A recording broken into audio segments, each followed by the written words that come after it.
Steam and Epic are in a game store battle, and players win. For the last decade and change, Valve's Steam has been the de facto standard for digital games on the PC. Want a game? Install Steam and download it. New launchers have risen to challenge Steam lately, but none have been so well positioned to put up a fight as Epic. There are a few different factors that can enable Epic to transition from a notable developer to a digital sales powerhouse. 1. It already has an in with a massive amount of PC players via Fortnite. 2. Players are getting tired of Valve's lackadaisical attitude to its platform, and they're finally ready, if not happy, to embrace a more fractured collection. And 3. Epic is coming out swinging with a deal that partnering developers can't refuse. Steam began as an online platform for Valve's multiplayer games like Counter-Strike. Initially, users didn't appreciate the software running in the background and its baked-in DRM. Those are two things that are still annoying users to this day. At least on everything except Steam. Since it's proven to be reasonably easy and unobtrusive, Valve sold digital copies of its own games on Steam's integrated store but didn't begin accepting games from third parties until 2005. A couple of years after the platform began, profits for digital games were much higher than retail sales. Thanks to lower overhead and no need to share the money with retailers, third-party developer and publisher partners paid Valve instead. Things took off in 2007 with the release of the Orange Box. The Omnibus game bundle included the much-anticipated Half-Life 2, Episode 2, the instant classic single-player puzzle game Portal, and the surprise smash hit Team Fortress 2. Players could download the Orange Box digitally directly from Steam, but at the time conventional retail sales were still king, and Valve took advantage of that. Steam was installed along with retail copies of the Orange Box, enabling its DRM and online multiplayer management, introducing millions of new players to the convenience of having your games tied to an online account instead of a physical disc. The rest, as they say, is history. Steam became the dominant platform for PC gaming, digital or otherwise. Most of the new games you buy even at retail will activate via Valve's system. Steam makes tens of billions of dollars a year in digital sales. And Steam activation codes are available from dozens of third-party resellers, thousands of developers and publishers, from world-striding colossi like Ubisoft and Square Enix to the smallest one-person teams. Use it. It's the Amazon of PC gaming. Valve is barely a developer anymore, they're the de facto publisher and distribution platform for a huge portion of the industry. If you want to complete, you need your own Orange Box. Your own killer app, to use an antiquated phrase. And if such an app exists, it's Fortnite. Initially a fairly tame Minecraft zombie shooter mashup, Epic pivoted the game's focus following the success of indie hit PlayerUnknown's Battlegrounds. They introduced a free-to-play battle royale mode, and while not the first or last of its kind, it's become the dominant game on PCs, consoles, and even mobile. Fortnite is inescapable this year, thanks to a fun aesthetic, simple shooter mechanics, a game world that's constantly changing with updates, and a free-to-play model that doesn't punish people who play for free. Across PC, PlayStation, Xbox, Switch, iOS, and Android, over 200 million people are playing the game. If you needed any evidence that Fortnite is dominating the gaming scene both in pure numbers and in hearts and minds, Valve released its own Battle Royale mode for Counter-Strike. It's estimated that Epic has made over $1 billion on Fortnite. And every single copy of it on PC is running Epic's game launcher. And now, those players are also running the Epic Store. It's a perfect, if obvious, avenue to challenge Steam's dominance of digital distribution on PC. Epic is ideally positioned to make its next billion, and many more after that. As a platform, Steam is reliable. That's about as much as you can say for it. You can buy games. You can download games. You can use Valve's multiplayer features on those titles that take advantage of them. But it's impossible to ignore the fact that Valve has become a ghost in its own store. The company hasn't had a major release since Dota 2 5 years ago. And the company's only notable project since then has been Artifact. The collectible card game has been poorly received thanks to a particularly egregious microtransaction model that demands huge amounts of money and grind from players. A notable contrast to Fortnite. Valve tried to make Steam a platform for in-home streaming. It's functional, but hasn't caught on as Valve wanted it to. They recently abandoned their remote streaming device. Valve tried to expand into virtual reality. Again, the system is functional, but hardly the revolution Valve hoped it would be.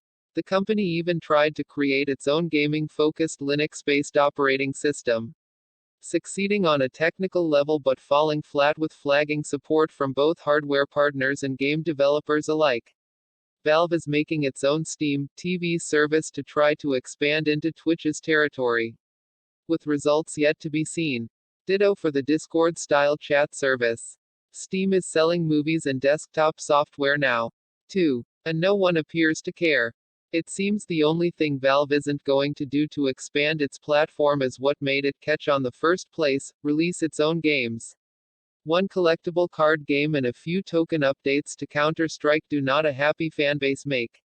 If you need a Half-Life 3 joke here, then pretend I made one. Worst of all, players are simply bored and frustrated with the status quo of Steam. With hundreds of thousands of titles from major publishers down to indie shovelware, it's never been harder to separate the wheat from the chaff in Steam's online store. Valve attempted to correct its course on the growing quality problem, without any notable improvement. User reviews and curated suggestions are present, but just as scattershot, and often abused by players who are upset at individual developers. Put simply, it's a mess. Valve isn't doing itself any favors as the proverbial head of its household. A confusing position on adult content, errors in algorithms that pushed smaller developers to the side, and scams and malware hidden in a few games are a few of the recent controversies. When Steam makes headlines in its own right, the news is rarely good. Steam isn't in immediate danger of losing its position at the top of the PC gaming totem pole, despite attempts from Activision Blizzard, EA, and Bethesda to create their own walled gardens. Most players still prefer to have all their games available in the same place. And Steam's dominance means that isn't changing soon. But those alternate launchers from big publishers are persistent thorns in Valve's side. The more big-name titles like Battlefield, Overwatch, Fallout, Destiny, and Anthem, and oh yes, Fortnite, require their own publisher-focused launchers and stores. The less insistent Steam's massive user base will be that every game is available in its familiar interface.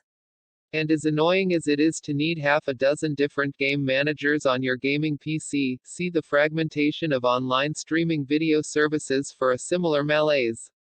It's fast becoming the norm once again. Other game stores are offering juicy carrots to attract players.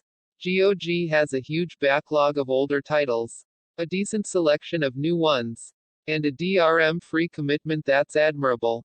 Amazon-owned Twitch is offering tons of freebies for Prime members who install the launcher. And EA's Origin has freebies and a surprisingly valuable subscription model. 2. After a decade of dominance, the honeymoon between Steam and PC gamers is over. Valve's in a much less secure spot than it was a few years ago. And it has no one to blame but itself.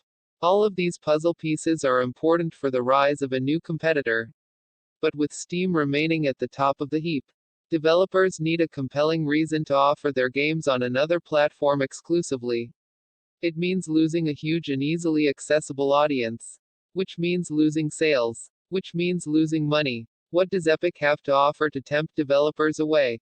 Well, to be blunt, money. Game makers who sell their titles via the Epic Store will keep 88% of the sale price of their games, giving a 12% cut to Epic for the platform. Compare that to a 20–30% cut for Steam, depending on the specific distribution setup and the amount of revenue generated. Games that sell more, keep more, something that isn't making smaller indie developers happy. In a hyper-competitive industry, 10–20% extra revenue on each sale can make the difference between a developer earning enough to make its next game or shutting down and joining the game dev bread line. It doesn't hurt that, as a new store sharing space with a comparatively tiny amount of games, Developers will get more exposure in Epic's storefront versus Steam, and plenty of them already have a relationship with Epic, since the company sells and maintains the popular Unreal gaming engine. Developers are indeed taking notice. In addition to Fortnite, Epic's game store has also secured exclusive distribution for notable indie titles like Super Meat Boy Forever, Hades, Ashen, Rebel Galaxy Outlaw, and Satisfactory, games whose developers are movers and shakers in Steam's indie circles. Some are coming to other platforms including Steam after a period of exclusivity or early access. But the crucial launch sales will be on Epic's storefront, an epic win for a platform that's punching above its weight. Developers won't be the only winners. With a more generous revenue split, devs will be able to discount their games more deeply and more often, giving competition even for Steam's legendary digital distribution sale events. Epic is already taking a page from EA in this regard. The platform is offering one designated free game every 2 weeks, with Subnautica leading the charge later this week. Aside from Fortnite, Epic doesn't have a huge AAA exclusive, something to rival the gigantic tentpole games from EA or Activision. But its library is growing quickly, and a few successes will grease the rails for even more developers to hop on board. Perhaps the most ringing endorsement for Epic's game store and more generous attitude to revenue sharing comes from Super Meat Boy creator Tommy Refines, who shared in the sequel's Discord channel that Epic's game store is desperately needed to get Steam to give a shit. Super Meat Boy Forever will come to Steam in 2020. After a year of sales only on Epic, Steam currently has a lot of advantages over Epic.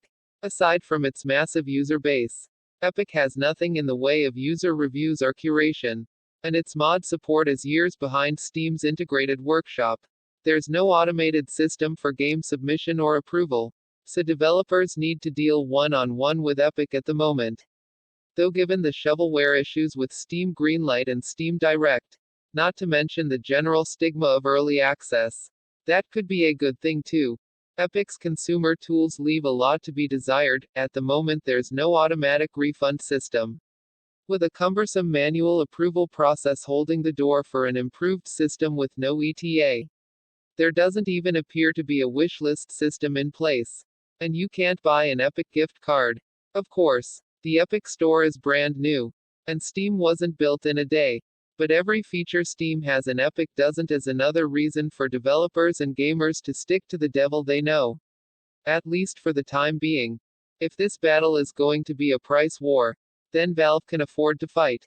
There's nothing stopping Steam from modifying its revenue split to meet or beat Epic's 88%.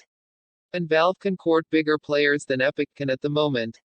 Publishers might be eager to distance themselves from Steam, but the promise of a few extra $1 million and the world's biggest audience for PC gamers would do a lot to repair those relationships. That means that, whether they court a new industry player or put the screws to an old behemoth, developers are getting more options and making more money. And that generally means they'll be better suited to find new customers.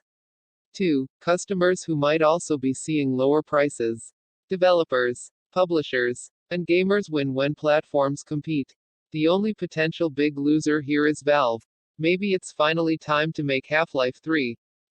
Text source, howtogeek.com.